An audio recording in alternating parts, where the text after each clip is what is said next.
नाज़रीन, मोरो में लॉकडाउन सबब मेलन ते पाबंदी ख़िलाफ़ वापारियुनि, दुकानदारनि ऐं पहलवाननि समेत ॿियनि एहतजाज कंदे SOPs तहत दरगाहूं खोले मेला लॻाइण जी इजाज़त ॾियण जो मुतालबो कयो। उन हवाले सां पेश आहे अख्तर लखारी जी हीअ रिपोर्ट। नाज़रीन, लॉकडाउन जे करे जेके सिंध जे मुख़्तलिफ़ दरगाहनि ते ॿियनि हंधनि ते जेके मेला लॻाईंदा आहिनि उहे बेरोज़गार थी विया आहिनि। दरगाहूं जेके बंदि आहिनि, उन जा जेके दुकान लॻाईंदा आहिनि उहे बि बेरोज़गार थी विया आहिनि। जेके हिन जा अॻुवान आहिनि उहे छा था चवनि, उन खां व्यूज़ वठंदासीं।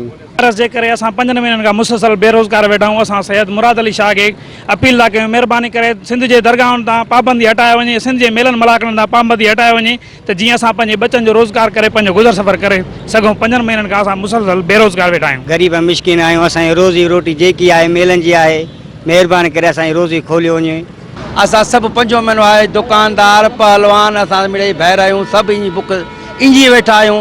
लॉकडाउन जे करे सभु को ग़रीब आहे, हर शइ खे ख़तमु कयो वञे। असांजा मेला मलाखड़ा दरगाह मल खोलियो वञे त असांजी रोज़ी थिए।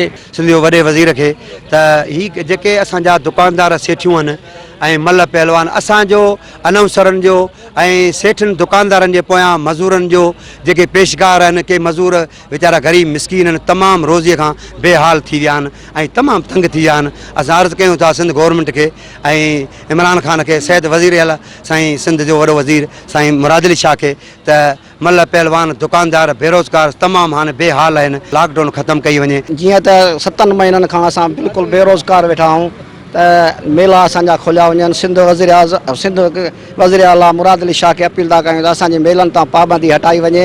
मेला ई असांजी रोज़ी जो ज़रियो आहे ऐं महिरबानी करे मेला सिंध जा खोलिया वञनि, दरगाहूं खोले वञनि, जीअं असांजी रोज़ी जो ज़रियो आहे। महिरबानी तव्हां असांजी गुज़ारिश आहे साईं मुराद अली शाह खे, 5 महीननि खां बेरोज़गार आहियूं। असां मेलो अचनि जेके बि कारोबारी आहियूं, मज़दूर आहियूं, मिठाई वारा, पकोड़नि वारा, मञारी वारा, मेला ई जेके टोटल बेरोज़गार आहिनि, 5 लख माण्हू असांजे पोयां आहिनि। मज़दूर, सेठियूं, ग़रीब मिसकिन टोटल माण्हू बेरोज़गार आहियूं। 5 महीननि खां ख़ुदा कंदो या कोरोना वायरस ख़तमु थी विया ऐं अॻिते अलाह कंदो कहानी जी ख़तमु थी वेंदी, असांजा मेला रोज़गार उर्स मुबारक खोलिया वञनि।